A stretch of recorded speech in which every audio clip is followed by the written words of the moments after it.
Hey everybody, it's Linda Pacini, and as promised, I have some tips for you with sewing on knits. But before we do that, what I'd like to do is first share with you kind of my thoughts about what goes into the mix. So as I like to say, from Babylock's perspective, the machine is a piece that's going to work regardless. What you put into it has a lot to do with the results that you're going to get out of it. And this is what I call the recipe. And the recipe includes all the ingredients. So if anybody out there is a cook, because I'm definitely a cook, I always think about the quality of the ingredients that I'm using in anything that I make. So with the quality of the ingredients that you use for your serger have everything to do with the fabric that you're using, has everything to do with the thread that you're using, but the other ingredient that you may not even be thinking about has a lot to do with what presser foot you're using. So some people on this page have asked, do I need all those feet? I'm not a garment sewer. You need those feet, and we're going to be showing you over the course of time the different ways that the feet can really make your machine have a lot of growth potential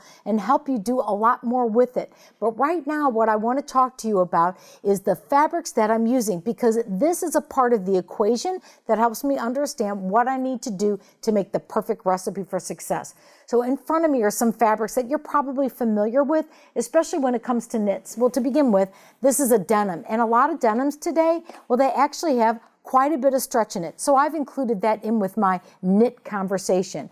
There's also swimwear fabrics. These are the really stretchy fabrics. They're actually pretty stable if you have the right quality. Some of the swimwear knits that I've seen before are a little bit looser, but this is a really nice stable one.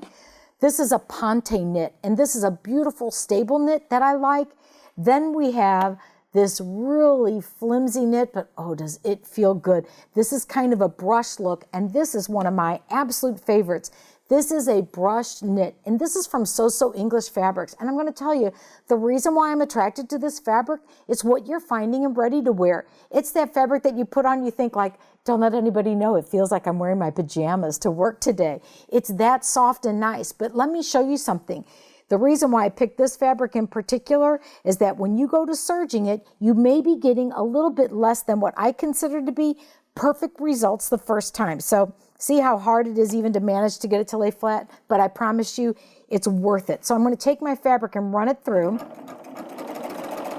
I'm just doing a 4-thread serge, and I'm trying to manage my fabric. I'm not trying to make it look bad, but it is kind of bad. See how it's buckling on me and how it's kicking over to the side on a long seam. Maybe that seam that goes from under your arm and all the way down the side. This is where you're going to want to lose your mind. It's an easy fix though if you know what to do. And what I'm going to do is I'm going to change my presser foot. So my needles are up. I'm going to release the foot. And what I'm going to do is I'm going to call to the rescue. This is my Teflon foot. And the reason why it's called a Teflon foot is on the bottom here, it's a Teflon coating. Who knew, right? But that Teflon coating is what's going to allow me to be able to really glide over my fabric. And in fact, it's going to make such a huge difference, you're even going to notice it as well. So I'm going to slide it in place. Sometimes you have to give it a little snug on the back of the foot. And now I'm going to take this other side of my piece of fabric .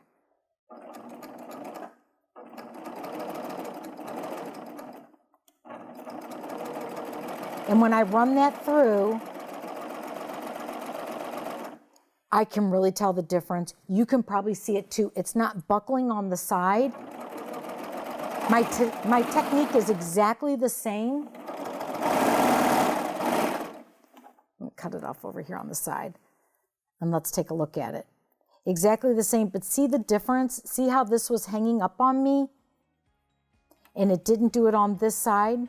So that's my first tip for you, is take a look at the different feet that you can use. And a lot of times what I'll do is I'll get the fabric out that I'm going to use and I start testing to see exactly what's going to be the best fit. But when it comes to brush knits, the Teflon foot is going to be your hero.